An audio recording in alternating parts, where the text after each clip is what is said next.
প্রিয় দর্শক, আজ থেকে 2 মাস আগে অর্থাৎ 60 দিন হয়ে গেল আমি একটি পেঁপের গাছ গ্রাফটিং করেছিলাম। বলেছিলাম যে পুরুষ পেঁপে থেকে স্ত্রী পেঁপেতে রূপান্তরিত। আজকে 2 মাস পরে আমি সেই গাছটা আপনাদেরকে দেখাবো যে একটা পুরুষ পেঁপের গাছে স্ত্রী পেঁপে করা সম্ভব, এবং আমি তাতে সাকসেসফুল হয়েছি।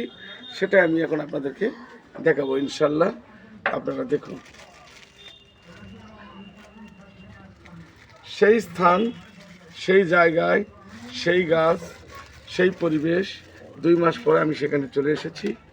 এই দেখুন, ইনশাল্লাহ আমার গ্রাফটিংটা সফলতার সহিত হয়েছে, এবং আমি আশা করি যে ভালো ফসলের জন্য, আপনি দ্রুত ফল পাওয়ার জন্য গ্রাফটিং পদ্ধতির বিকল্প কিছু নেই। আল্লাহ হাফেজ।